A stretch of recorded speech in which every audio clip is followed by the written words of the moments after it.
Is up, my friends? You are very welcome along to, what day of the week is it? Tuesday night's late night agenda. It is one of those periods where I'm just forgetting what day it is, it's just one rolls into the next. But delighted to be here with you guys. Loads of football news today, some Liverpool related, some not Liverpool related, but all entertaining and gives us a picture for next season. I can't believe Chelsea have only gotten rid of Pochettino. We'll be talking about that a little bit tonight. We'll be talking about Arne Slot and who he is potentially identified as the first signings he wants to make as Liverpool coach. And I'm going to admit to being very jealous to everyone that's at the Echo Arena tonight saying farewell to Jurgen in that event. I wish I was there, but unfortunately couldn't get the tickets. So I'm here, but nowhere else I'd rather be. If I couldn't be there, then this is definitely... You're the second best tonight. I'm going to have to... Just tonight only, you're the second best. Normally this is where I want to be, but I would have loved to have been in there at that Jurgen farewell. So, I hope that you are all enjoying the good weather. I hope that life's treating you well, and I hope that you're feeling a little bit better about life after the season end and the very emotional weekend, of course, saying goodbye to Jurgen. I've just about gotten over it myself. It's and then you think you're over it, right? And then all of a sudden something pops up, a video or something, a clip, and you watch it and you go, oh, still not over it. Craig, the Chelsea owners are clueless. I'm hopeless right now, said Fidget. Mate, well, I was wondering if you were going to be in tonight, because I know you're a Chelsea fan. I can't believe that he's gone, but it looks like, well, certainly according to Pedro Sepulveda, who seems to be the cheerleader-in-chief for Ruben Amorim, seems to be linked to you guys already. There's talk that Ruben Amorim could be coming in there, so keep an eye on that situation. But yeah, I don't understand why they got rid of Poch. End of the season, he showed the players were playing from and he turned it around. But that's a whole lot of not air problem as Liverpool fans, thankfully, my friend. Only thing we could look at is, if there's any chaos at Chelsea, is there any players that we could perhaps destabilise a little bit? That would be the only avenue there I really have. But of course, I'm interested from your perspective as a Chelsea fan. So let's get stuck into tonight's news. Actually, another bit of a strange one. Ross Barkley could be on his way to, well, a couple of different Premier League clubs. I think he's been linked with Aston Villa very strongly and a few others as well following Luton Town's relegation. Kudus. Oh, I know, mate. I know loads of people love Mohamed Kudus, and I don't blame you. Feels like one of those Liverpool probably should have done before he went to West Ham, but wouldn't rule it out as well. You never know.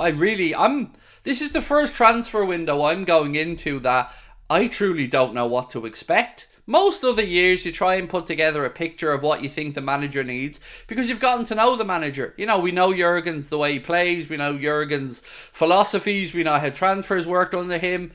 Now it's all a little bit different. I'm kind of second guessing because at one point you'll see a story that says Arne Slot wants X, Arne Slot wants Y. And then you read another story that reminds you that Arne Slot doesn't really have much of a say in the transfers. That's down to Michael Edwards, Richard Hughes, and the rest of the transfer committee. So, yeah, I'm a little bit stumped as to what to expect, but we will go through it as always. Now, before we start off tonight, I just want to remind you guys that we have just, 10 days until this show. If you want to come and see us at the Limelight in Belfast, you can get your tickets in Ticketmaster. It is coming up in 10 days' time. So we're going to be making a hard push to try and move as many as we can over the last week or so. So if you want to come and see us, you can get your tickets via the link in the description of the stream. And again, or you can just go onto Ticketmaster and search on there. It is a Friday night in Belfast. Where else would you rather be than with yours truly? And Mr. Paddy Doyle coming along as well to provide the live music on the night. We're going to have lots of fun and we're going to be discussing next season, Jurgen, Arne Slot, the owners and everything else that you would expect. So hope we see you there. Right, Chelsea not after Ruben or De Zerbi. Well, that's not what you-know-who, Mr. Pedro Sepulveda, is saying. But there were reports saying that, yes, Chelsea aren't going for Tuchel. Chelsea aren't going for... who were the other ones that were on the list? De Zerbi and no Mourinho. They were the other ones that I'd seen. Why is everyone sacking their managers? Like, our situation was a little bit different, obviously. Jurgen decided that he needed a break and you need to recharge the battery, so that was understandable. But some football clubs look like they've lost their damn minds. And yet, Ten Hag's still in a job. I mean, make it make sense. Also, I guess we should congratulate the 4 Liverpool players who were called up to the provisional England Euro squad as well. Joe Gomez, Jarell Quansah, Trent Alexander-Arnold and Curtis Jones have all been named in the provisional 33-man squad for Gareth Southgate's Euros team. No Harvey Elliott in there, which for me is a missed opportunity for Gareth Southgate, but I guess they probably do have enough creative players at that end of the pitch. So Joe Gomez, Jarell Quansah, Trent and Curtis Jones in that provisional squad. He's left mutually. Who? Pochettino? Yeah, look, if you want to believe the mutual nonsense, go ahead. Nobody leaves mutually. It doesn't happen. Maybe Jurgen is an example of it mutually, but even then he made the decision. The decision was made for Pochettino. That's my reading of the situation. Because Pochettino the other day, and I quote, said, I went out for dinner the other day with the owner of Chelsea and it was a good meal, and for me, if you're not going to work with people in the future, you wouldn't be going out for dinner with them, you'd go for a coffee. Fast forward a couple of days and there he is out of a job. It's madness for me, because I think Chelsea had finally started to look like they had some cohesion, but Chelsea being Chelsea have gone and went full Chelsea. Great news about our boys in the England squad. It is, Alex, yeah. Hopefully none of them come back with an injury or anything, but it is certainly good news. And Mark, thank you, mate, for gifting a membership. You're very kind as well. Right, let's start off with the story that I guess we're leading with today, which is Liverpool weighing up a record Kokcu transfer.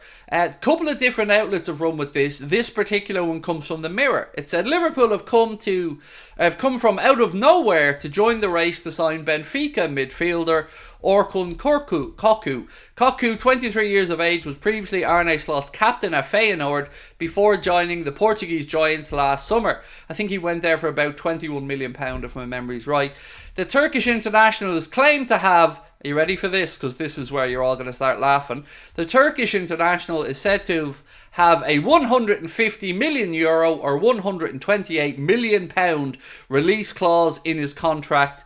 So, yeah, if that's the case and they demand it, we ain't going to be paying it. And then the Standard as well have said Arne Slot identifies Benfica midfielder Orkun Kokcu as first Liverpool signing despite huge release clause. So... he went there about a year ago for 21 million, and now we'd have to pay what, 128 million pound? Nah, you're all right. I know Benfica like to make a pound and all that, but there's no way that we could go in there and do business anywhere near those numbers. That's just the height of stupidity. You can't in 1 year. Like, come on now. I get it if they wanted 60, 65, 70, but that's madness. So unless they're willing to negotiate, I think we could say that that's not going to happen. But we don't know if they're willing to negotiate or not, so I guess we'll have to wait and see. We did also just take somebody from Benfica, and I'm not talking about Darwin Núñez this time. I'm talking about the guy who's coming to work as part of Liverpool's team overall. Pedro Marquez, I think his name was. So yeah, it's let's wait and see on that one. But what I really wanted to ask you guys was, have you watched much of him? Because, again, I feel like football's moving past me or something, because I don't know much about this guy at all, Kokcu. So I want to know, if you're Turkish, let me know, is he good? If you watched him at Feyenoord, let me know, is he good? If you're a Benfica fan or you're Portuguese and you've watched them playing in Portugal, let me know, is he good?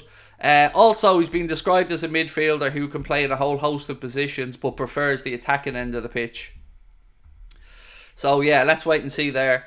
Kokcu release clause is a joke, said Ben Richardson. That's crazy money, said Darkness. It is, lads, it's mental. It is, it's crazy money, you're right. But as I said, it's not just one, not just two, it's 3 different outlets have linked Liverpool to this move. So let's wait and see if there is any truth to it or not.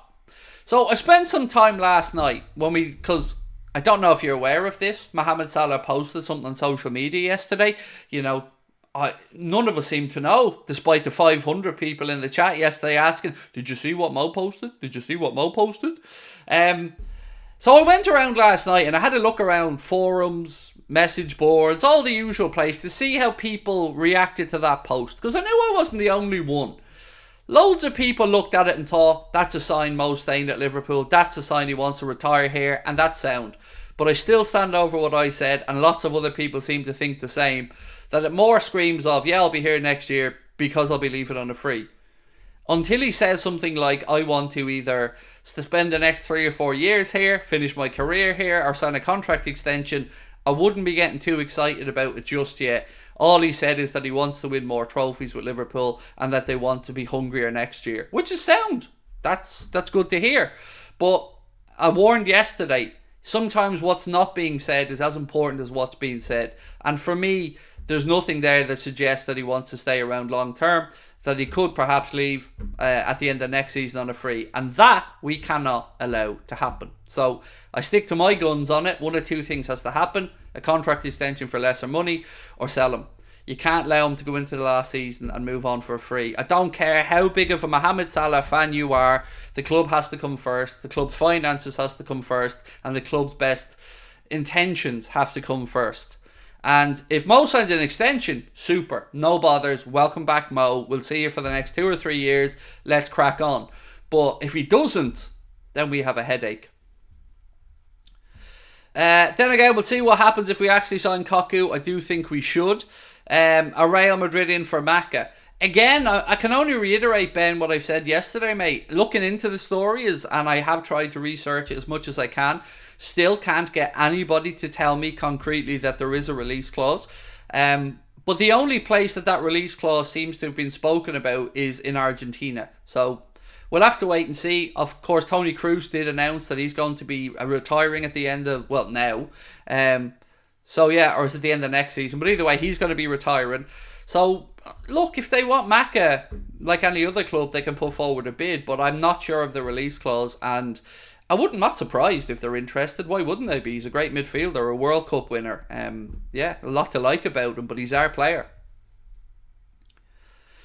Kudus Thuram Hincapie said it's jam. Yes, maybe. And he's not going to be leaving Bayer Leverkusen. So I think we can rule out the third one on that list anyway. I can see him leaving on a free. Lads, I swear to God, if he leaves on a free, I'm going to lose my shit. Because you can't have owners who are penny pinchers and smart about their money and then allow players like Mo to leave for free in the same sentence. It's mental.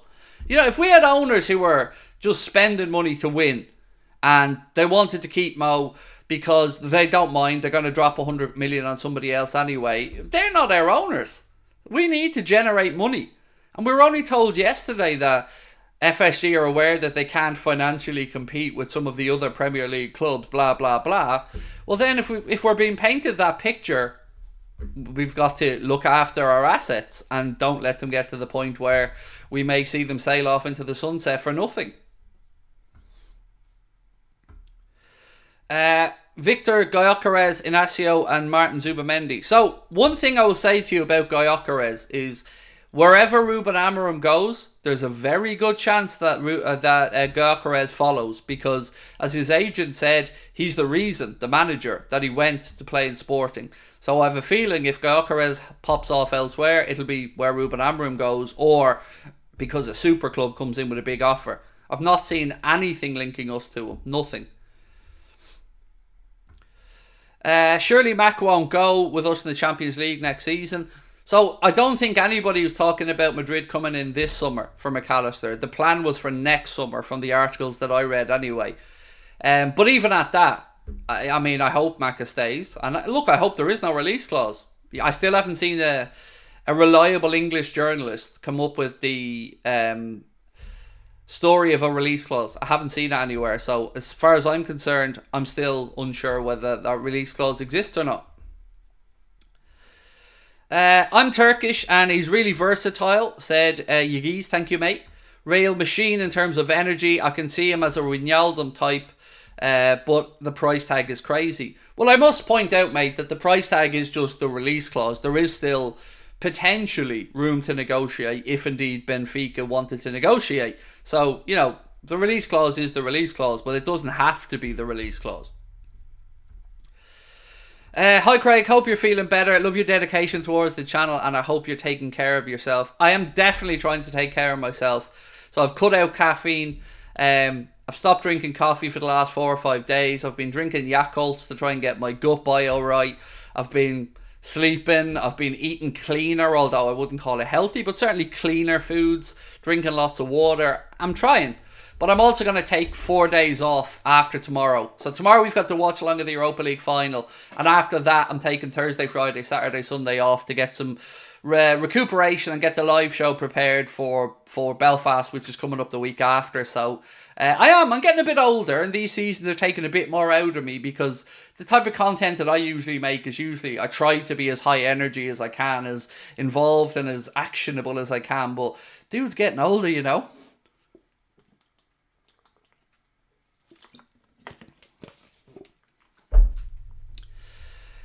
Chelsea will definitely get Amorim. It seems like the most natural choice, stylistically and with managers available. But I still don't believe it's the right decision for them to get rid of Pochettino. Genuinely, I feel Pochettino started to turn that round. So, there's more talk today about Geertruida. And he's one that I do think could be a realistic signing for Liverpool from Feyenoord. So this piece said, Arne Slot wants to bring Feyenoord defender Geertruida with him to Liverpool, and plenty of groundwork has already been done. According to reports in the Netherlands, Geertruida is set to follow Slot to Merseyside. The 23-year-old, who can play at right back, centre back or in holding midfield, is out of contract in Feyenoord in 2025, and the club are keen to cash in while they can. So that one, I would say, is very much possible. Yes, that seems like a reasonable fee or a reasonable deal to be had for a player who's versatile. And again, no problem with that. But I don't want us doing a Ten Hag here. I don't want Liverpool only going to look at players in a league that our manager or head coach is aware of. Do you know what's really freaky? I got a message last night from my wife at about 2 a.m. I don't know what she was doing, but I hadn't gone up to bed yet. She was upstairs. She sent me a message at 2 a.m. and it wasn't a, booty call. But she sent me a message going, I might seem really dumb here, but why is Arne Slot coming in as the head coach and not the manager? What's the difference? And it kind of struck me then, like, I would consider my wife fairly well versed on football. And many people have asked in the chat as well about the difference between him coming in as a head coach and a manager. I guess the only difference, and the way that I tried to describe it to my wife, was he won't really have much of a say over transfers. He has to earn that power. He'll come in, he'll coach the first team, he'll pick the first team, and he'll be in charge of all football and matters with regards to the club and the first team in particular. But then, as the trust, and he proves himself, as the trust improves with the likes of Michael Edwards and Richard Hughes and FSG, and as he improves and shows what he can do as a coach, then he will probably get a little bit more leeway and involvement in these big decisions. So it's the right structure. It's the right way for the club to do it. I was watching Sky last night, Sky Sports News, I always watch back pages because I like hearing from the likes of Miguel Delaney and other great writers. Henry Winter was on there as well. And they were talking about Liverpool basically being a model for other clubs here about how you go about trying to replace somebody as big as Jurgen. You put the right structure in place to make sure that the manager or the head coach can concentrate on the head coach duties and not being sidetracked with everything else. Let the manager just focus on that thing, and then as time goes on, relationships grow, bonds grow, you increase the power, I guess, that the manager or the head coach would have. That's the easiest way I can try and describe it. Amorim wants a big say in transfers. That rules him out. So I have to say, there's been a lot of false stuff written about Liverpool and Amorim in particular. The main one being that finances were an obstacle for Liverpool. They weren't. And that it was he wanted more power that Liverpool weren't willing to give. That simply isn't true. The truth is written in that really, really good Athletic article that I spoke to you about yesterday, that said, yes, he did score highly, and yes, he was somebody that Liverpool were looking at, but there was never any time that the club had made a decision, and Arne Slot was the decision when they made the decision. Would I take Frimpong? I don't think we need him. We have Connor Bradley and Trent for the right hand side, and then you've got Calvin Ramsey coming through. We don't need Frimpong. It'd be just a waste of money. And one thing we don't have is the ability to waste money. We can't do that as a football club. So one article, and I seen somebody in the chat just put it in there now, that caught my eye, and it comes in from Le Parisien, said Liverpool, Real Madrid and Paris Saint-Germain are all in the race to sign Lenny Yoro. One of the most highly regarded, certainly in France, young centre-backs. Now, I didn't really think Liverpool were in this race, in all honesty. I knew Real Madrid were looking, and I certainly knew PSG were interested. In fact, I thought he was going to go to PSG. But again, if Real Madrid are interested and PSG are interested, I think we're not going to get anything done there, because we don't get drawn into bidding wars. It's not the way that we operate. We don't go head to head with other clubs for players like that. We try to move in swiftly, get stuff done quickly, and get the job sorted, if indeed there are other clubs sniffing around. But for Lenny Yoro, great centre back, but I just don't see Liverpool spending the type of money that would be needed there to outgun the wealth that PSG have, of course, and Real Madrid being Real Madrid. Lenny Yoro for 40 million is a bargain. From what I've seen of him, would be perfect Matip replacement. He's a similar playing style and build with Real Madrid. Not going for him he is a must. If Real Madrid aren't going for him, brilliant, definitely make a play. Because he's really, really highly regarded. I've never really covered him on the show because I didn't think we were in the race for him, and I thought that there were much more affluent, is probably the right word, clubs hovering around. But if Liverpool could get that done, that would be an incredible piece of business. We did do the bidding war, remember, Caicedo? Yes, we did, and we technically won that bidding war, only for the player then to, want to go to Chelsea. So I guess technically, yes, we did do one bidding war there. But somehow we managed to win the bidding war and still lose. So there you go. Would I take Hato from Ajax? At the moment, I wouldn't be looking at any of the Ajax players based off the state of the season they've just had. But, you'll always keep an eye on their academy. I don't want us to be just looking at Dutch talent or Dutch teams players, by the way. It feels very lazy. So let's just see what the summer has. Remember, it isn't going to be Arne Slot that's going to have the biggest say over transfers. Hey Craig, can you wish my son Lewin a happy 21st birthday? Of course, he's in Dubai. Very jealous, mate. Love to get over to Dubai and say hello at some point. But happy birthday, Lewin. Happy 21st. What a day. What I'd give to be 21 again, man. Me here being 28, it's very hard. No, happy birthday, dude. I hope you have an awesome one. Have I seen the England squad? Briefly, yes. No Rashford in it. Let's be frank about it. He shouldn't be anywhere near the squad. He's been absolute pony this year, Marcus Rashford. He shouldn't be anywhere near the England squad. He's been horrendously bad. And I know some people are protected by the media in England and you're not allowed to say anything bad about them. And we've all said so many wonderful, genuinely heartwarming things about Marcus Rashford and his great work in the community. But his football's been terrible. He managed to have a good season last year, got his big payday, and this season's been all kinds of terrible. So he shouldn't be in the England squad. So it's the right decision in my view. Also no Jordan Henderson, also the right decision. Would I take Somerville? I don't know enough about him. I've said this all the way through. I've seen bits and pieces of him. I watched some of the highlights of Leeds semi-final second leg, and I'll probably watch the playoff final at the weekend to try and get a view of him as well. But I think Bakayoko is probably more likely. But there's been a lot of conversation. Well, I say that. I may have to backtrack on that a little bit. There's been a lot of conversation about Bakayoko and about Crescencio Somerville. And I would not be surprised to see either come in. But then again, remember, we're living in a Michael Edwards world now. So things can change like that. We can talk about names till the cows come home and then we'll unveil somebody that none of us had even spoken about.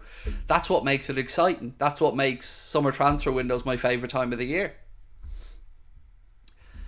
The manager market is very dry. Juventus, Milan, Brighton, Chelsea all need new coaches, and Bayern are reportedly close to appointing company. Yeah, and then there was talk of, what's his name, Hansi Flick coming in to take the Chelsea job as well. That was another name that was linked. It is a weird time in the managerial market, definitely. I'd almost bet anything on Tuchel ending up at United. That's where I think that'll happen next. Tuchel or De Zerbi at United would be my guess, if they can find money under the back of the sofa to fire Ten Hag. Hi Craig, you wish my friend a huge happy birthday.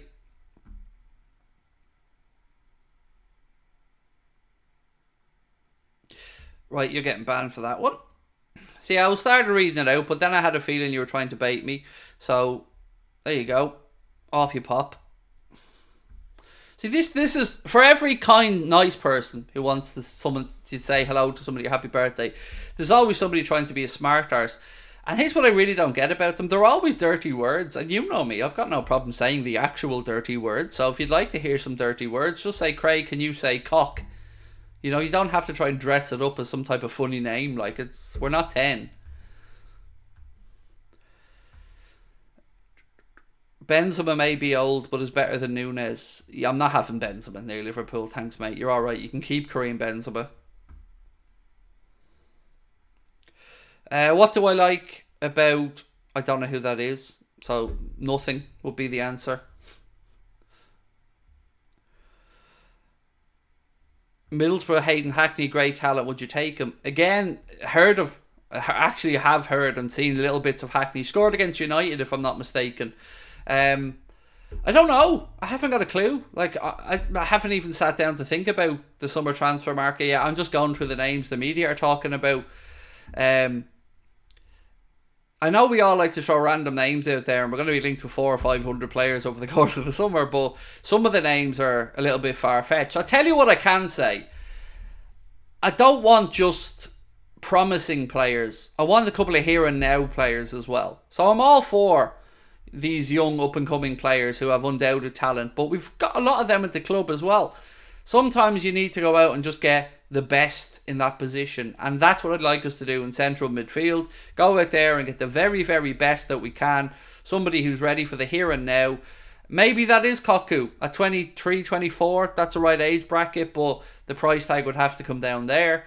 Right wing, again, I would want us to go out there and bring in the best that we can on that side if we're to bring in a wide attacking player. Centre back, you do want somebody with a bit of experience in that regard.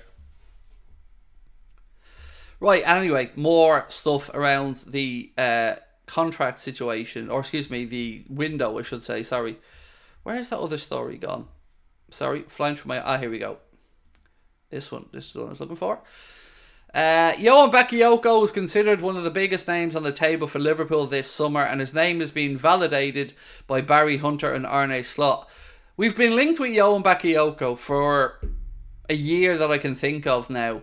And he is going to move on. And what I don't want to happen is Liverpool to miss out on the likes of a Bakayoko, if indeed he's that good, and us to be sitting here looking at another Jeremy Doku situation. Because we were linked with Doku for 2 or 3 years, and then he ends up going to Manchester City because we never got the deal done. So I hope that the club are ruthless and quick. I think we will be. I think we will act as quickly as we can this summer because it's a shortened window with the Euros. You know, we've a new coach coming in. The structure's been in place for a while. I was very impressed to hear about Richard Hughes flying over for face-to-face talks with Arne Slot initially to get that deal done. So I'm happy with the way we're progressing. We just need to get those contract situations sorted out for Verge, for Mo and for Trent. And then get to signing some players. We need a quality CDM who's a destroyer to aid young Kwanzaa and VVD, and that will help take us to the next level. We definitely do need to start stopping attacks coming through midfield more. 100% agree with you. I'm often nitpicking at the defence as well. I'm often moaning about them. But you are right. It has to start in midfield and attack as well, and we need to just defend better as a unit. How do you feel about all the change in the club? Scared, hopeful, both. Love from California. Well, thank you, first of all, for the love from California. Right back at you. How do I feel about it? Nervous. You know, I can't lie. I'm not going to sit here and say there isn't a little bit of anxiety around it, because change is never just one emotion. You know, change is never just a good thing, a bad thing. But for this, I feel like it is the right time. I feel like Jurgen has done what he can do. I feel like the appointments that have been made in the positions that we've brought in with Michael Edwards, Richard Hughes, Julian Ward coming back in, Marquez from Benfica coming on board. I'm happy. I'm happy that the club are sorting out the prime positions throughout the whole structure of the club with people who we know that we can trust. So in that regard, I'm excited. But I am a little bit concerned because one of the things you'll see your fellow Liverpool fans have been talking about is, have we got a yes man? Have we got somebody who's just going to do the bidding and work with their hands tied behind their back financially and all that stuff? And I hope we haven't. I hope that Arne Slot will be backed, because we can't keep being cheap ass FC. It's good sometimes, but it's infuriating. Tell me a Declan Rice wouldn't have won us the league this year. Tell me that with a straight face. You drop Declan Rice into the centre of our midfield and tell me we wouldn't have won the league this year. Because I tell you we would have. And that annoys me, because Arsenal went and did it. And nobody's ever going to tell me Arsenal's a bigger club than Liverpool, or that Arsenal can generate money that Liverpool can't generate. I'm not having that. It's John being cheap. So John needs to show the money. Anything Liverpool have just posted saying Liverpool have intensified Chris's? What?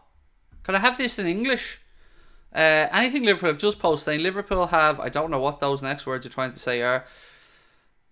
I think you meant to say Crescencio Somerville. Am I right? I'm trying to decode it, mate, and I think autocorrected's a dirty bro. I think you tried to say Crescencio Somerville for 51 million.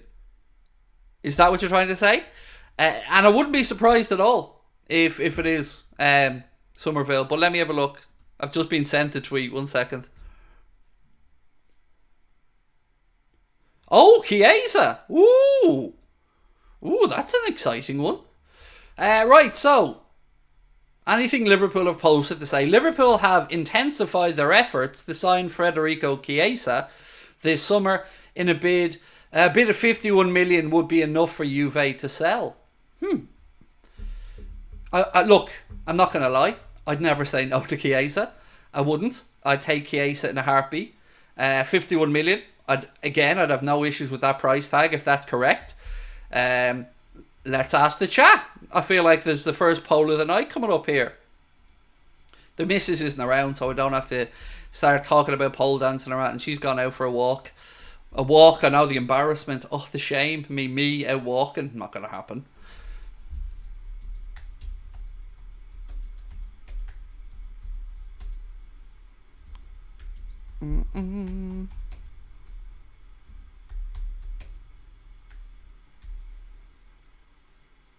Nope, forgot that part. Oh,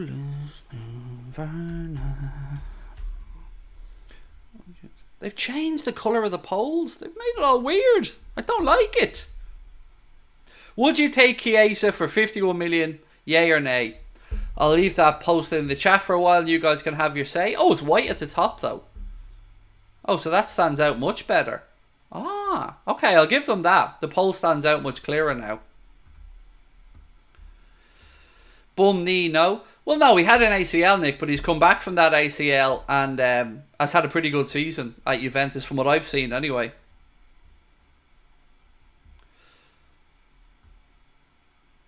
Chiesa has injury issues. He had an ACL, but again, Joe Gomez has had an ACL. Van Dijk's had an ACL.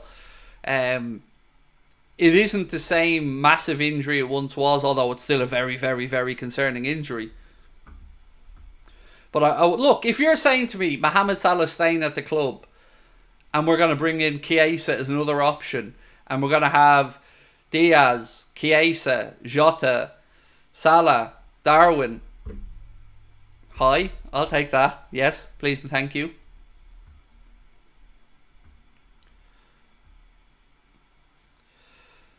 When Chiesa is fit, he's quality, said Team Shark Meg.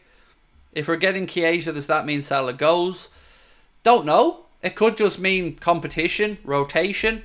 I wouldn't necessarily say that it would be a sign definitely Salah's going, because I think the plan will be to bring in another player for the front line anyway, regardless. So I wouldn't take it as an indication of anything. This is time for me to have a little bit of a moan about Egypt again. And it's around Mohamed Salah, but it's not aimed at Mohamed Salah. Have you seen that Egypt apparently want to bring Mo to the Olympics as part of the Egyptian Olympic squad, which would again see our season and particularly our pre-season being shafted, quite simply. And for the best of my understanding of it, football teams aren't held to the same account with regards to the Olympics. It isn't viewed as a FIFA competition, so football clubs aren't obliged to release the players, to the best of my understanding. If it's an international tournament and Egypt are playing in the AFCON, the World Cup, anything like that, 100% if the national team come calling, you have to release the players. But I believe it's a bit different with the Olympics. I don't think that falls into the same category. So I believe they would have to sweet talk Liverpool into it, or Liverpool could quite frankly tell them to go and take a run and jump.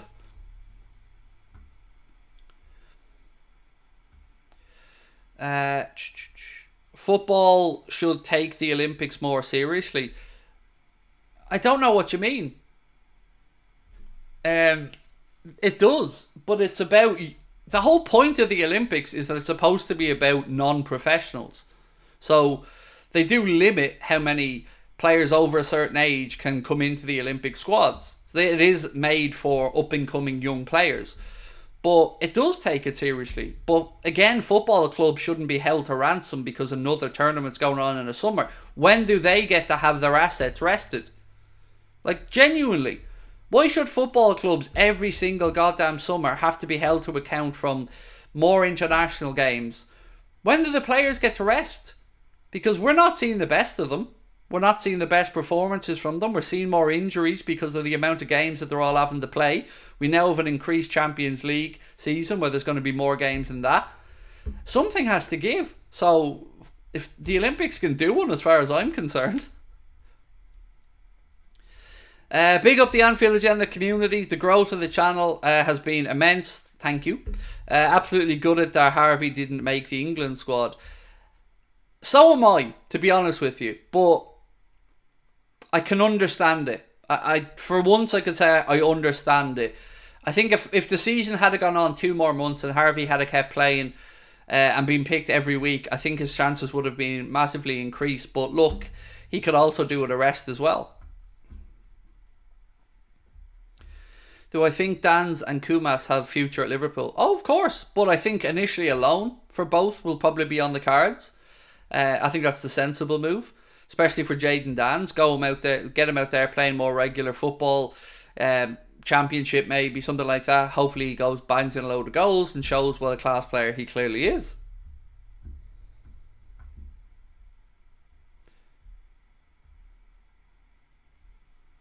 Craig, did you see Lee Gunner and Hussam on This Is Football? We're both saying you're a great guy. I don't know who Hussam is, quite honestly, but thank you, Hussam. If look, I'm always humbled when somebody says something nice about me.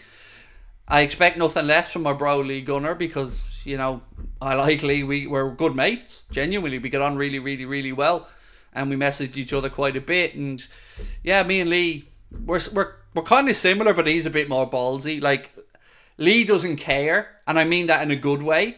I'm a little bit more. I'm a little bit more. I do care what people think about me. I do. I really do. Like, I do. I won't lie about it. For Lee, it's he's just one of those people that, like, he calls it as he sees it, and I love him for it. I do. I never have anything bad to say about the lad. He's my type of fella. But Hussam, thank you. I really appreciate it. Genuinely, it's nice to it's always nice to be spoken about in a positive way. So thank you. A year later, how do you feel about last year's transfer, excluding Jude? Any feeling we could have cost-effective improvements? How do I feel about last year's transfer? I still stand over the business as good business, yeah. It would have been really perfect if he had have got Caicedo in at the end, but looking at the window, Endo, astute piece of business, certainly has served the club well this season. Gravenberch, I think, will stand as a good signing over the course of time. Dominic Szoboszlai, I'm wanting a lot more from this season, but I'm in no doubts about his calibre. McAllister, one of the best value signings of last summer. So yeah, all in all, I think our business looks good. But, you know, you can always look to improve. Any news on Alisson Becker? Surely we can't sell 1 and 2. Thankfully, I've not seen anything new, Tanya, to suggest that Alisson may be looking to depart. And until I start to see it from, you know, a James Pearce, a Paul Joyce, Melissa Reddy, Caoimhe O'Neill, Simon, what's the dude's name again? Simon Hughes, sorry Simon, great journalist by the way. Yeah, until I start to see it from those guys, then I'll be calm enough about it. You and Lee Gunner are true fans and not mutants, unlike some other mainstream football channels. Oh, I see somebody else left the United stand. I see that they're also not allowed to say it, apparently, either, which is very true to form. But I am, because I have no agreements with the United stand. I can talk whatever the fuck I want. And yeah, I see somebody else left there and have had to be quiet, but I know why. Don't worry, I know. Hi Goldbridge, I keep telling you, I know, mate. Whatever you think I know, I know. Whatever you think I don't know, I know. And I just think the tide's starting to turn a little bit on the certain Nottingham Forest fan. Despite all his legal threats and trying to throw his weight around, intimidate people. You can't lead by fear, Brent. You have to lead by doing the right thing, mate. You have to lead by being a fucking leader, bro. And you ain't. You can't intimidate people. You don't get people to follow you by doing that. You set an example. You set a tone. You set a culture. And you set a way of doing stuff. And you treat people fairly. And then you will get the loyalty that you're so often craving but never getting. Do you think there might be a reason for that, fella? Maybe look inwardly rather than just... And I know what you're going to say. I'm jealous, he's jealous, she's jealous, the pigeons are jealous, the cat's jealous, the journalists are jealous, everyone's jealous. Could it be, and hear me out now, could it possibly be that you're an asshole? Just putting it out there. Could you maybe look inwardly and think, I'm a bit of an asshole. I'm a bit of an asshole. Yeah, maybe. Most people will be able to do that. But then again, he ain't most people. He's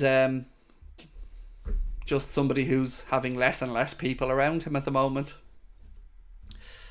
And I'm never going to stop calling him out, by the way. And I don't give a shit what he says, because I have his number, and he fucking knows I do. Despite his intimidations, his legal letters, and everything else he tries to do, he won't ever intimidate me, because I know the weasel of a man that he is. And that's right, Brent. I'm looking down the camera and saying it again. You and I know it. I've got your number, pal. I've had it from day one. You'll never intimidate me. You'll never outwit me. You'll never beat me. You can talk about jealousy, money, envy, and everything else that you assume people care about. But I don't give a damn how much money you make.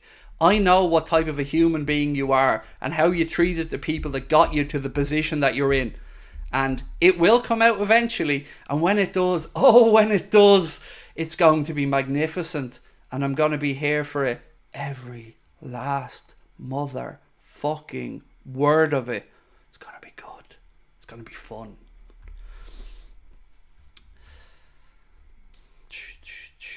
His time's coming. His time is coming. He really, really, really thinks he's just the untouchable Don who people are scared of. No one's scared of you, mate. No one's scared of you. People are often scared of the legal threats you throw around and the things that you make people sign and all. People are kind of worried about those things. But they ain't me, bro. I've never been scared of you. I've never been intimidated by you. And in fact, I'm going to give you a little bit of a home truth. Do you remember when I told you I was asked to join the United Stand as a favour to Brent? What I haven't told you is what that favour was. I've never told you why I joined That's Football, with Brent. It's because Brent was scared. Brent was scared that Robbie from AFTV was coming to take over all the fan content. And he wanted to Avengers Assemble, a team of people to try and make sure that his so-called friend, who isn't really his friend because, didn't want him taken over. So he said, who's the best out there? Who can I bring in and trust to help on That's Football? And he found the best. Only for he treated the best like shit, the same as he does everybody else. So the best, being moi, went toddling off midstream. And he said I couldn't hack it. And I've never forgotten that, Brent. Shouldn't have opened your gob. Said if I couldn't hack it, get out of the kitchen. I could hack it, mate. You just didn't give me the tools to do my damn job. And remember, I was doing you a favour on that channel. You were scared of Robbie, and I was coming to help my mate out because Ben was my friend. And Ben asked with you, and I said, as you were both my friends at the time, I'm here to support my friends. And I went and do it. That's the truth. You know it, I know it, and despite all your other bullshit and talk about me, I know a lot more as well. I know your real name. No, not the other name, or the other name. The real one. I know all of that stuff as well. So stop treating people like shit. That's all I've ever asked, Brent. Stop treating everyone like shit. And then maybe you won't be bothered. Maybe you won't be spoken about because people are fed up of it. And I'm the first person in this industry to have the balls to tell you over and over again, you ain't gonna intimidate me, sunshine. I've been bigger, badder and better men than you have tried it, and it ain't gonna fucking happen. So keep sending your bitchy little legal letters. And by the way, here's another one. Little bit of advice for you, Brent. The next time you're trying to find a solicitor, don't go with the first name on the list after you Google it. Because, and here's the truth, I Googled your solicitor. I Googled the type of solicitor, and it was the very first one on the list. You cheap ass git. The first one on the list. And you went for it. And they were shit. And we picked them apart, and we laughed at your contract, and we laughed at the legal letters, and we sent them back to you with a warning. What was the warning, Brent? Do you want to come out and say what the warning was? That if you want to play these games, I will rip you to shreds. Bit by bit, day by day, show by show, fact by fact. I'm the gaffer. This is my fucking platform. You'll learn it, Brent. You'll know your place. No one's scared of you. No one's intimidated by you. You're a bitch. There you go. I had to get that out on behalf of other people.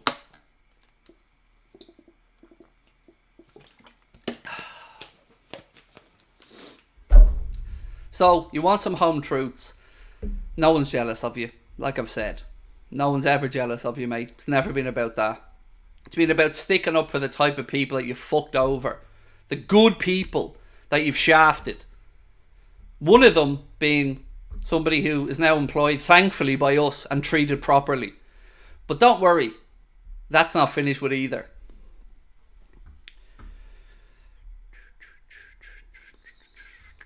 I feel like that might get a bit of attention. But every word I said is true. Every word I said I stand over, and every word I said is provable. So come at me, bro.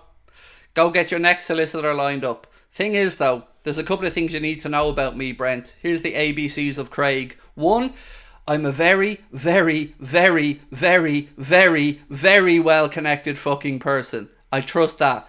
I have very, very good legal connections, very good barristers, very good legal contacts. And here's the good part, Brent. It doesn't cost me a penny because I have friends. I don't have to pay for these services. I can get advice from people because they're my friend, because I treat them well and they treat me well. So go ahead. Do whatever it is you want to do. Get your little bitch boy Ryan or anybody else. Who, by the way, Ryan going around thinking he's part of the United stand when, again, I could bury him in a heartbeat as well. All these people are just cowards. They stand there day after day and point fingers at everybody else and never take ownership of their own problems. That channel, the United Stand, look at how many people have left it and ask why. Can't be that everybody else was always at fault. Can't be that everybody else is always wrong. Can't be that everybody else is always jealous. Sometimes it's because of you, Brent. Anyway, let's keep going.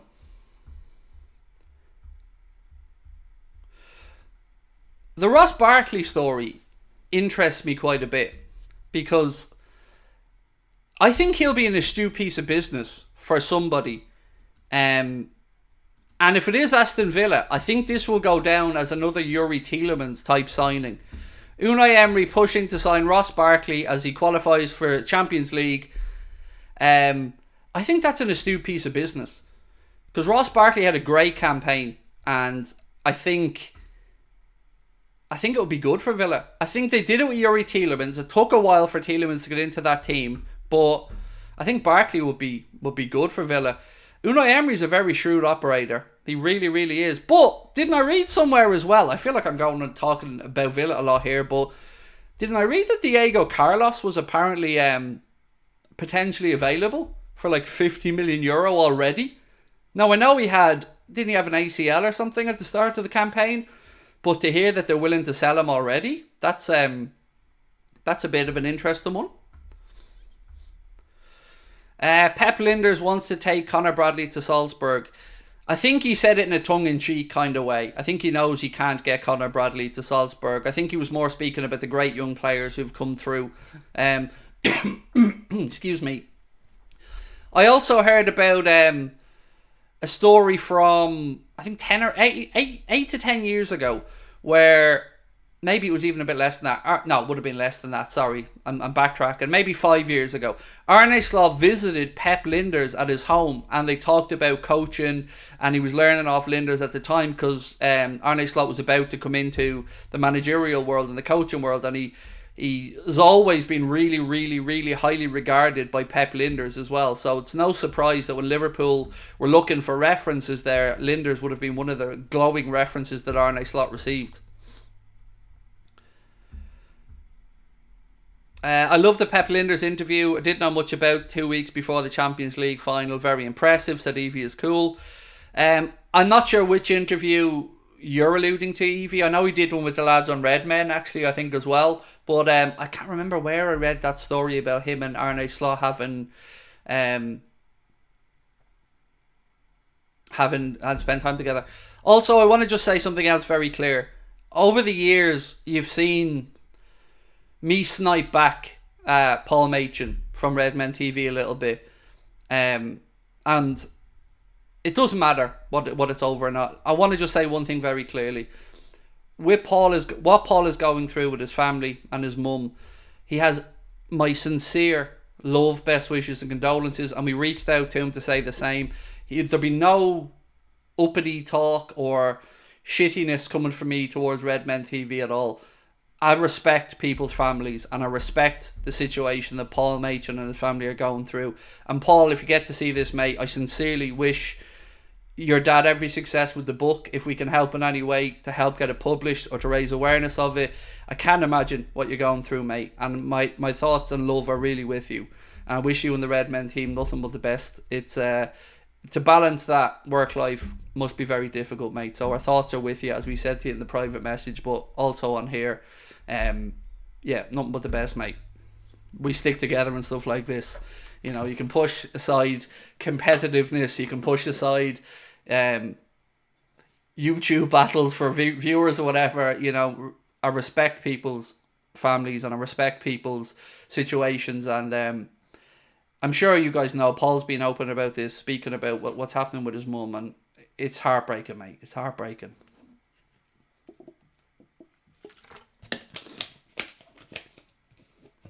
And we are all family, and I do think we should all, especially inside the Liverpool sector, reach out to each other more, because what I've learned from the few times I've reached out to the likes of Paul or anybody else is it's a lack of communication that often causes problems, right? So if we're all in communication a little bit better, I think we can help each other out a lot, because, as I say many times, we've, in my opinion, the best collective of content creators of football clubs. Look at the sheer amount that we have as Liverpool fans.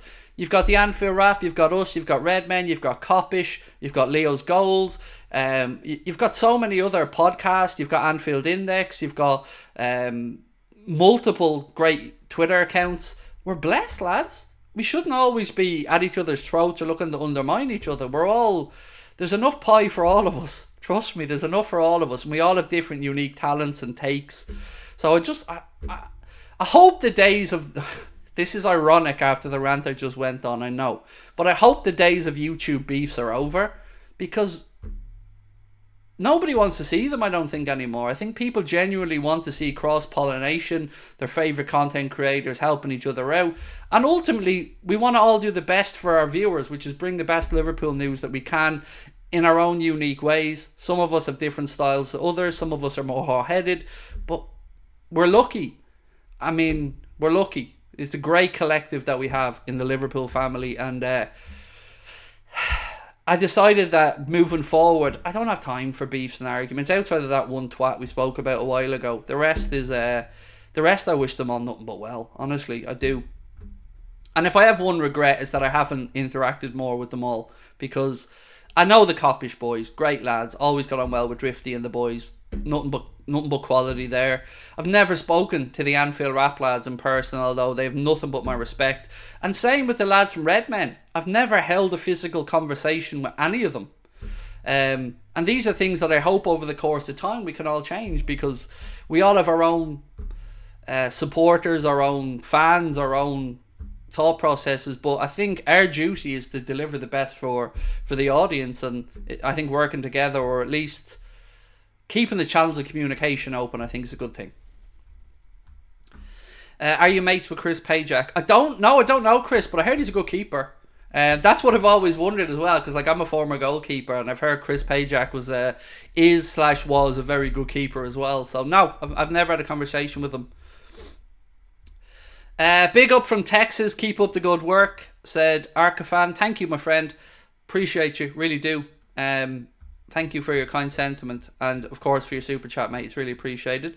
Pranav said Mark Gay would be the perfect centre-back signing for me. Quality defender for around 50 million, which is great value, adds to the homegrown quota, which helps, can play both right centre-back and left centre-back. So Pranav, to go all the way back, mate, to last summer, I think me and you were on the same page about this as well. I like the idea of Mark Gay for all the reasons that you've ticked there. Versatile, Premier League proven, homegrown quota, still young. I'd have no problems with him coming to Liverpool, mate. I think it'd be a very astute piece of business. Did I know Pochettino was left? Oh, sorry, I forgot LFC transfer room as well. Sorry, look. If I had missed anybody out, Anfield sector, LFC transfer room, if I'm missing somebody out, it's not because I'm intentionally trying to slight anybody. There's just so many great content creators that I certainly haven't meaning to throw any shade at anybody, but we're not saying their name, sorry. What was I saying there a second ago? Pochettino, we've done... Yeah, Pochettino, I think that's mad. I think that's absolutely mad, Nigel, that Pochettino's been let leave Chelsea. I think he was doing a very good job towards the end of last season. Feels weird saying last season already, by the way. Here we are now, only 2 days past the end of the season. I hate this no man's land now of no content or no football, first team football till August. Thankfully we've got the Euros though. And tomorrow we will be live as well for a watch along of the Europa League final. Connor's going to it, so keep an eye out for Mr. Crosby if you're there. I think there's still a couple of tickets remaining actually. I got an email off UEFA today with another offer to get some tickets if and I just signed up for the ballot like anybody else, so I think there still might be a few floating about. And also last shout as well, don't forget about the Belfast show. Tickets available on Ticketmaster. You see what I said about Goldbridge earlier on? That's the type of stuff you usually talk about with a live show. You can't say all the ins and outs on YouTube because you can get into some trouble. But that, behind the scenes stories, music, and good fun, that's what we're going to be having in Belfast. So come along and see us at the Limelight. I think the tickets are priced at £20 for that venue. It's an over 18 show. You can get your tickets on Ticketmaster. There's only 10 days till we're up in Belfast. So if you want to come along and see us on one of the last 3 live shows we're ever going to do, Belfast, Cardiff, Liverpool, and then we're donezoed for live shows. We're just going to do meet and greets after that. So thank you for giving me that minute to just give you the pitch, because of course it's my duty to try and make sure we sell these shows. Kokcu, pronounced Kokcu. See, I did know that, T. Ben was good enough to say that to me earlier on. But to have it again confirmed by somebody else definitely helps. So Kokcu. That just makes me sound like my penis is sneezing, and I don't mean that to sound rude to him, but Kokcu just sounds so much easier. But I love my Turkish friends, and I'm going to Turkey actually in October, so I can't wait. I haven't been in 4 years, so I can't wait to get back there. But Kokcu Kokcu? I can't say what I was thinking. I can't. I'll be dead. I'm not going to say it because there might be kids watching and it's too rude. I'm going on a trip to Liverpool August 4th, so I'm on my way to your show, hopefully. Nice, mate. Well in. Hope to see you there, yes. Do you think PSG will come in for Diaz as an Mbappe replacement? Maybe, but let me ask you this question, in all sincerity. Is that a move forward for him? Like, Liverpool are a bigger club than Paris Saint-Germain. I don't think there's a debate on that one.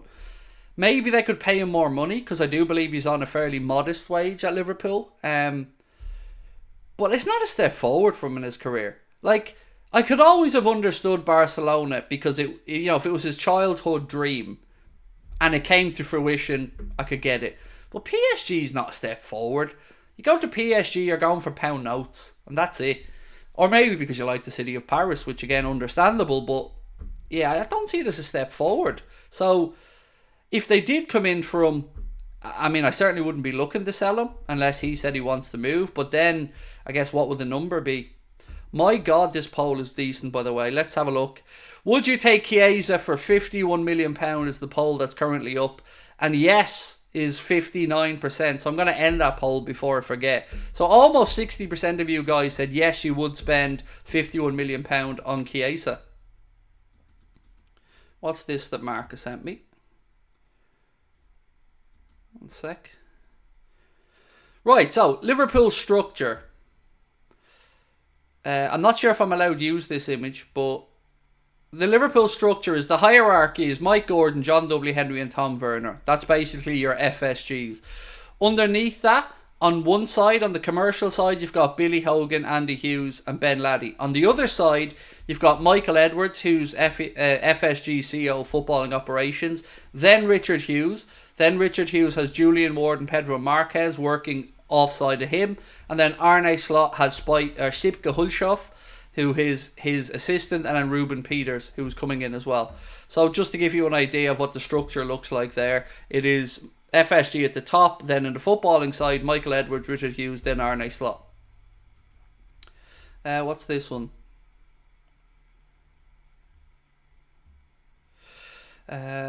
Liverpool are interested in Lenny Yoro. Okay, La Parisienne again. Yeah, just confirmation of what we spoke about earlier.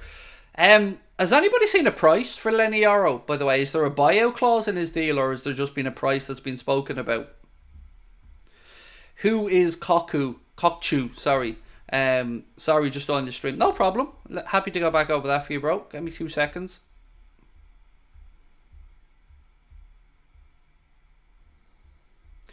Right, so this piece from the Mirror said Liverpool have come from out of nowhere to join the race to sign Benfica midfielder Orkun Kokcu. Kokcu, 23, was previously Arne Slot's captain at Feyenoord before joining the Portuguese Giants last summer. I believe, it's not written in this piece, but I think it was 21 million he went for. The Turkish international is claimed to have a huge €150 million or £128 million release clause, with Fodaspor reporting that Slot wants to bring him to Anfield. So there you go. That's a little bit of an insight as to who he is. He's a midfielder. He can play in a whole host of positions. And he has worked with Arne Slot, so you can see where the link came from. Right, so back to Lenny Yoro for a minute. Harry said I saw apparently £40 million. Ryan reckons €60 million. 48 million euro, said Albert Joe Francie. 60 million euro Lille want, says Flav. How the hell am I supposed to pronounce that? Flavgis? Oh god, dude, sorry, I can't pronounce that. Is it true that Liverpool want Antonio Silva from Benfica? I'm not sure, but we should do. I certainly love him. He'd be very, very close to the top of my list of centre-backs if money wasn't an object. Yeah, great player. Known and being spoken about in footballing circles for quite a while.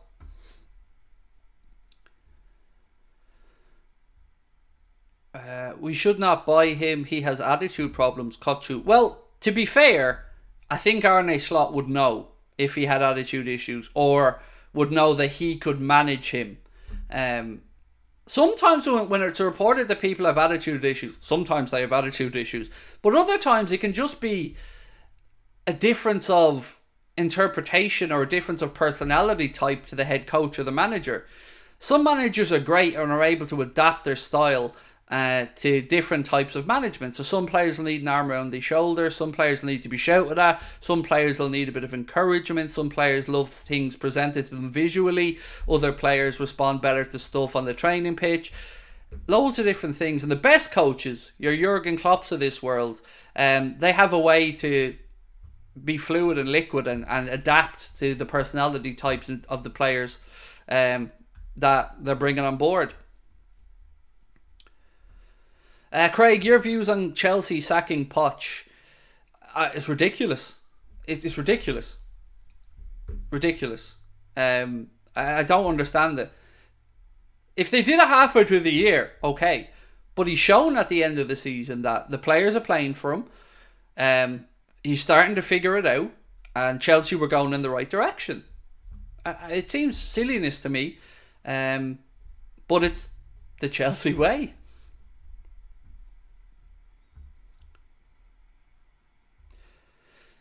Do I know Will Spearman? Yes, I do. We did a piece on him yesterday.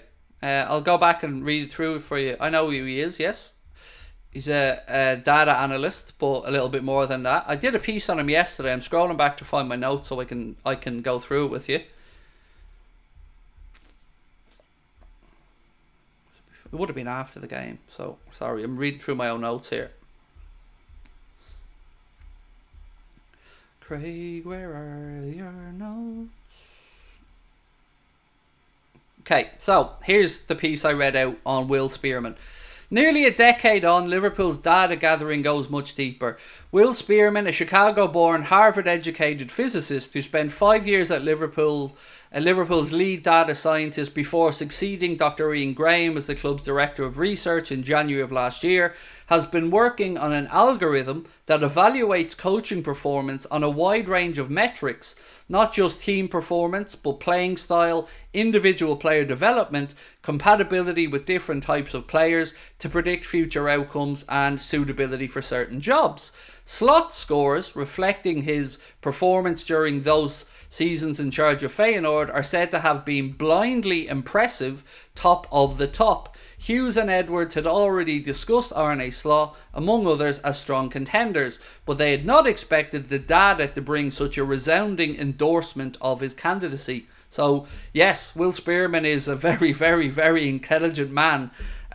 Certainly not somebody I'd be going against on an episode of Mastermind or anything. A very clever dude who's developed that algorithm and many other things over the years.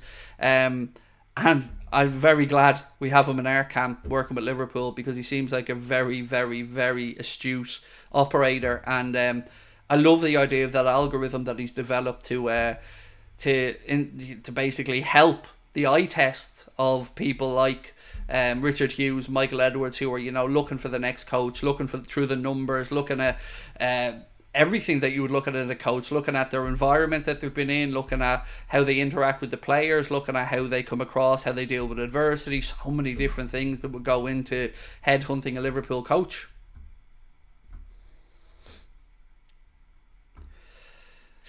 Pathetic letting Poch go, but hilarious at the same time for Chelsea. I think there's two trains of thought for Chelsea. Ruben Amorim is one, and the other one is Hansi Flick. They're the two names that I've seen mentioned most by football writers over the past day or so. Well, not day or so, a few hours I should say.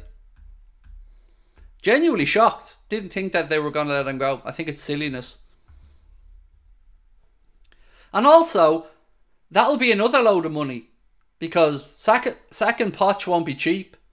So that'll be another load of money that Todd Boehly has to spend, which again will be interesting because they've got European football to contend with next season now, which means they've got UEFA's FFP calculations to contend with, as well as the Premier League's profit and sustainability rules.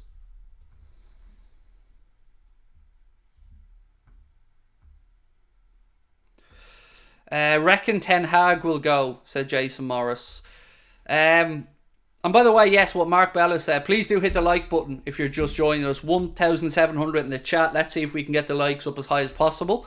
Do I reckon Ten Hag will go? I reckon, Jason, if they can find the money to fire him, he'll go. But, like, I find it an embarrassment to Manchester United that he's still there. I mean that respectfully. I know you're a Liverpool fan, Jason, but I do mean it respectfully. United shouldn't be putting up with that type of crap. You know, 8th place finishes, 7-0 whoopings by Liverpool, bottom of a manageable Champions League group. That's not good enough. And yes, there are other factors at play that aren't just Ten Hag, the structure of the club and all the other things, but he just doesn't seem to be able to manage players well. He doesn't seem to really be able to get his methods across well. And he brought Anthony to the Premier League, who scored less goals this season than our young centre-back Jarell Quansah. Let that sink in. 100 million euros worth of a winger, and he scores 1 Premier League goal. That in itself should be enough to get him sacked.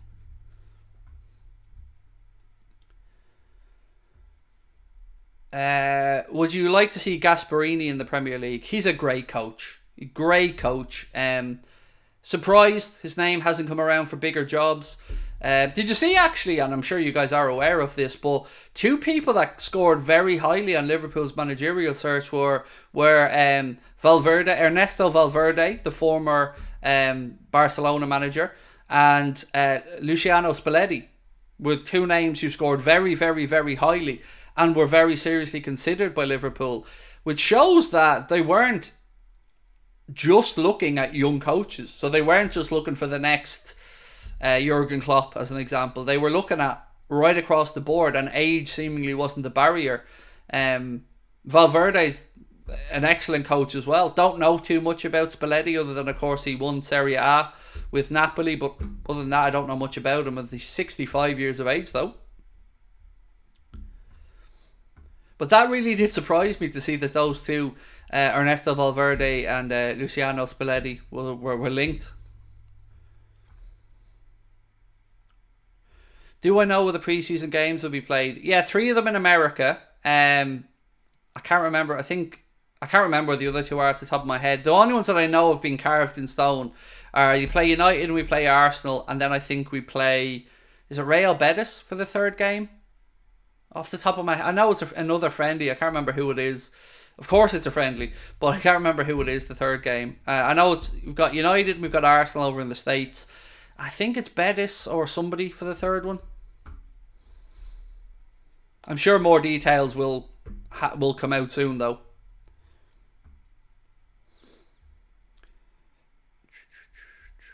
Can see Linders coming back after 2 years, said Jordan Peter Lee Jones.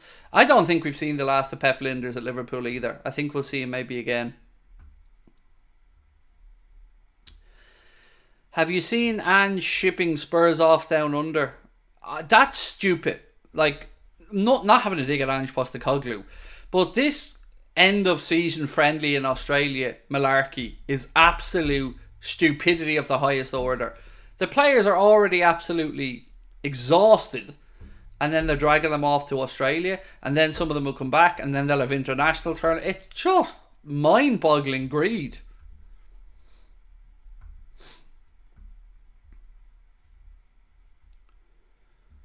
Friendly game in Australia. I know, it's mental. Like, that's not the pre-season. Like, if it's pre-season, fair enough.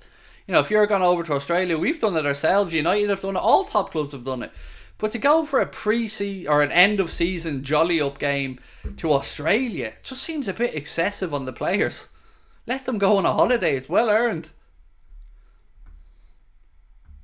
We need a Mane regen, said Bone Crush. Giants Gift said, I'm Australian. Nothing against Australians, bro.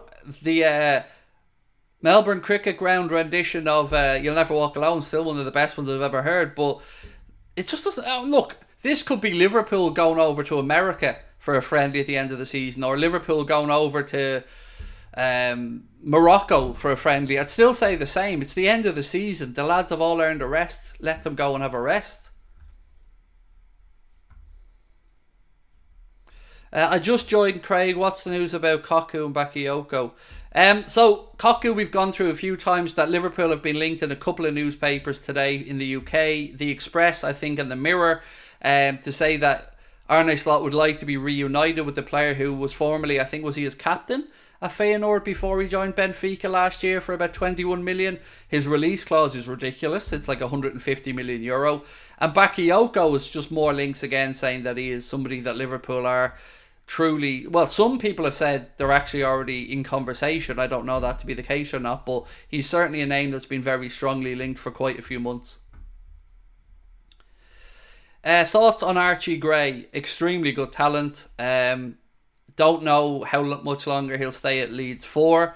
I think staying at Leeds is the right place for his development at the moment, but will be somebody who will move and will move to a top, no disrespect to Leeds here, top club, challenging for championships, playing in European football. He is a very, very, very highly regarded young player.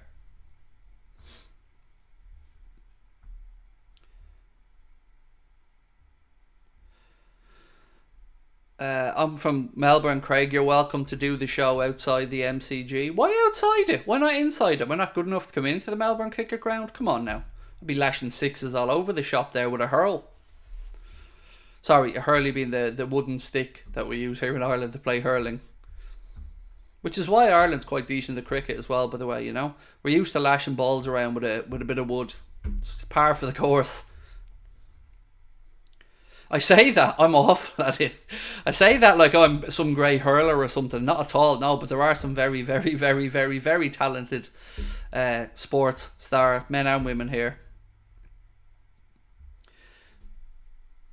Do you think anything's ever going to happen to Manchester City? I can but hope, Billy. I can but hope, mate. You know, I've seen more people start to now say, okay, yeah, they've done all this, they've done their 4 in a row, yada, yada, yada, but all of it, none of it counts until those chances are dealt, or those charges are dealt with.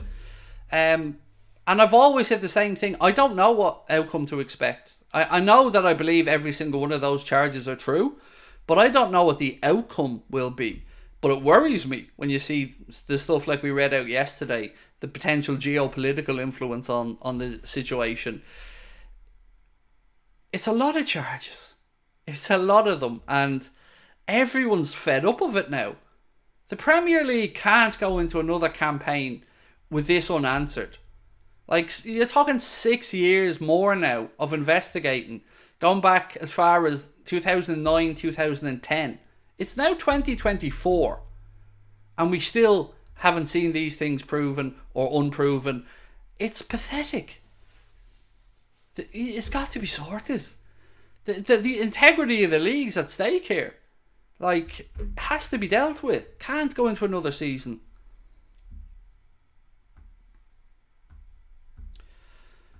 But imagine lying about getting legal letters off them. Imagine lying about that. Oh, yeah, I don't care if we lose. That's football. I'm going to read out the legal letter, and I don't care if we lose. That's football. And I don't care if we lose. That's football, because I know I made the legal letter up in my head. And now I've got caught telling lies, and my pants are down around my ankles. Instead of stop, dropping and rolling, which is what you usually do when your pants are on fire, I've decided to say it was a social experiment. What was the experiment? Still waiting for the actual experiment. It was you got caught lying and you wanted your name used to get more clout, and you were caught lying again. So, who are you kidding?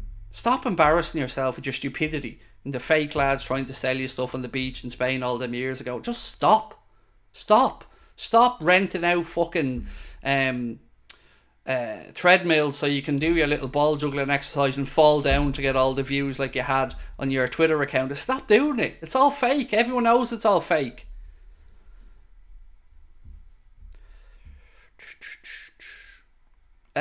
Just saw England's team. Hope Jarell Kwanzaa proves the world how good he is. I think Gareth Southgate's really struggling for defenders, and he's just trying to beef up as much as he can. When was the vote on VAR? I don't think it's taken place yet. I think it's taken place on the 14th of June or 6th of June, something like that. Does Salah's tweet about winning trophies mean new contract or running current contract down? It could mean either. It certainly signals that he intends to be at Liverpool next season. It's June 6th. Thank you guys for that. June 6th for the vote.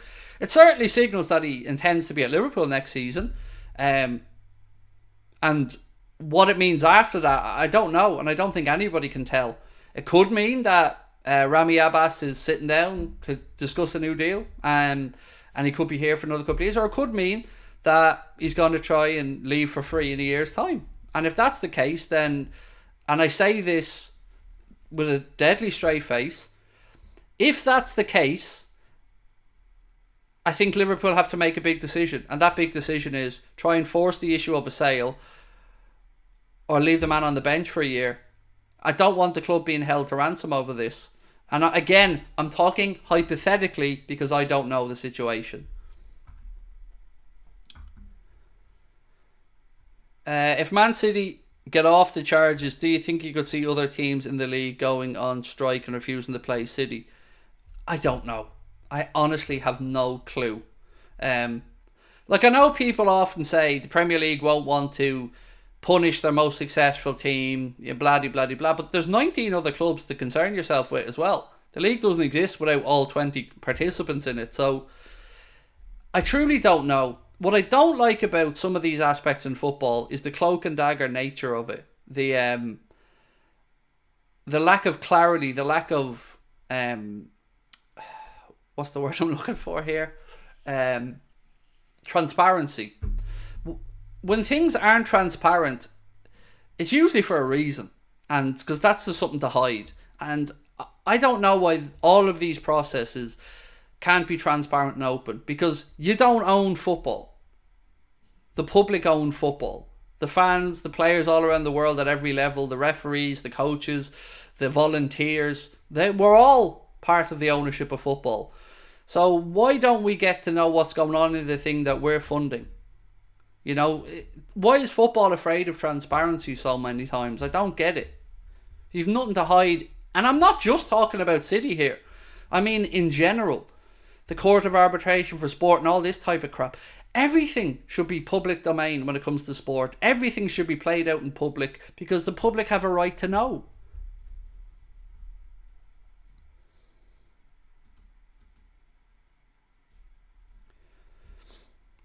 Okay. So my biggest gripe about City is that the problem is that people will become desensitized to it, and people will now say, well, in the last 6 years Manchester City have balanced the books, and Manchester City have done this, this and this, and Manchester City are now profitable or whatever. This has never been about the Manchester City in the past 3, 4, 5 years. This has been about what they did to get to this position. What they did to get from being a club that were beaten 8-0 by Middlesbrough to being a club that was bringing in Robinho and spending ludicrous sums of money. That's what needs to be answered here. How they were able to go from that to the behemoth that they are. And yes, they will have made some good decisions along the way. And yes, Guardiola's an outstanding coach. But Guardiola wouldn't come to Manchester City, the old Manchester City, the one that wasn't pumped full of money. And that's the real problem here. It's not this version, it's how they got to there. Did they get to there fairly? Did they play by the rules? Did they build a club the right way? Because if the answer to those questions are no, then this version of Manchester City shouldn't be allowed to exist.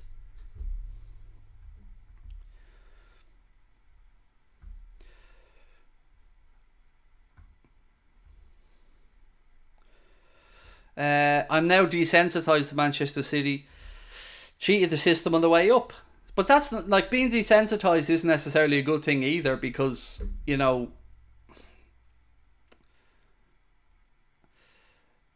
just means that we've almost given up if you're desensitized, We should be still angry about it all, in my opinion. But